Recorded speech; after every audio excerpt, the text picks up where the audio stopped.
Alright guys, so in this video, now that we know how to make really creepy inverted photo effects, what I want to do is of course show you guys how to overlay photos on top of each other. In other words, this is how you make frames.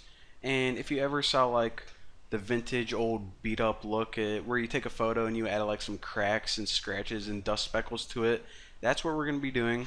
So there's actually a bunch of these overlays that you can just get online anywhere you want, but this is the one that I'm going to be using. So what I want to do is actually go down to this chunk of code right here, and this is all from the last couple tutorials, so I'm just going to comment this little chunk out. We don't need to do anything with this invert image because this is just a method, and if we don't call it, then it won't bother us. But what we're essentially going to be doing is this. We need to do something called layering objects, or layering, kind of think of it like stacking photos on top of each other. So if we had this photo, just think of it like you're holding it in your hand, set it on the table. Now if you had this photo, set this on top of it.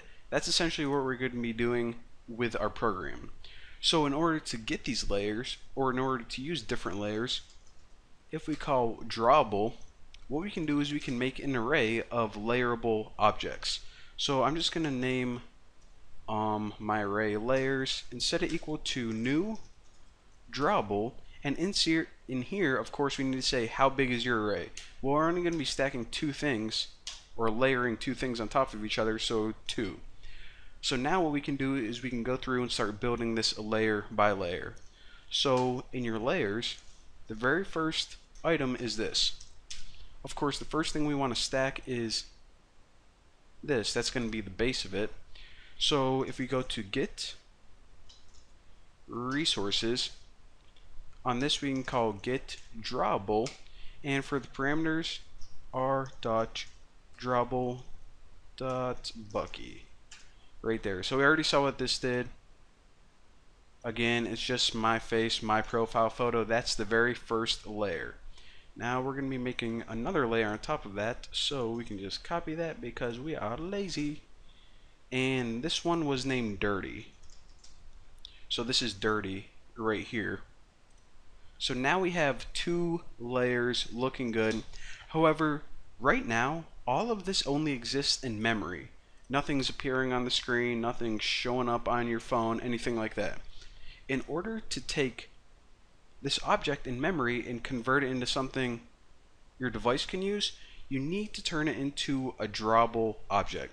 So the class for this is right there, layer drawable, and I'll just name it layer drawable, and you set it equal to new layer drawable, and in here it's the easiest thing ever. You just throw in your layers. So this is going to take whatever your stack is, whatever layers of photo you have, and it's going to convert it into a drawable object so your device can display it.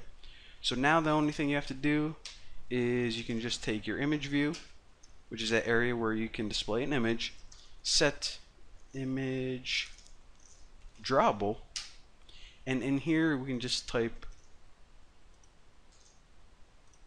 right like that, the drawable layers. So now let me go ahead and run this. Alright guys, so here it is. I know it doesn't look that great. It looks like I have like a bunch of crap on my beard, or I don't know, just like a bunch of weird, it just looks it just looks like I'm dirty rather than a cool effect. But I don't have a background in photography or anything like that. I'm a computer programmer, so that is how you achieve the effect. You know, hopefully whenever you guys do this you can make it look like you're not dirty. And also, since this is kind of a short tutorial, let me show you guys how to do one extra bonus thing. If you ever want to save an image on your device, I'm going to show you guys a real quick way to do it. There's actually some different methods, but uncomment the code. You can just comment all this out and uncomment this, so pretty much you're back at where you started at the beginning of this tutorial. And the line that you can use to actually save an image on the user's device is this. If you go to media store images dot media dot insert image, then the first parameter is get content resolver. And after this, what you can do is, you know how in the last tutorial we returned this new photo, and this new photo was that creepy inverted image that looked like, I don't know, I was like in a from a scary movie or something. You can pass that in as your second parameter, and every photo that you store on your Android device on your phone, it needs a title and a description. So for right now I'm just gonna write title, but later on you might like want to allow the user to type in a title through input, or just name it something like random.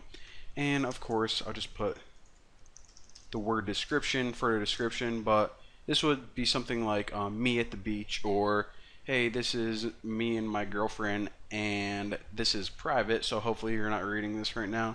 So, you know, something like that off the top of my head. So, by the way, this is not my girlfriend, for everyone who's asking. This is my sister.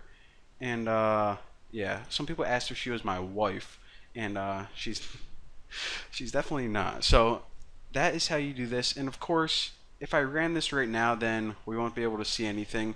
But if you are running this on an actual device, and you run this bit of code right now, you can run it, and then if you close out of the app and look back in your gallery or your photos, whatever it's called, you're going to see that it indeed did save the image. It did save the image to your device.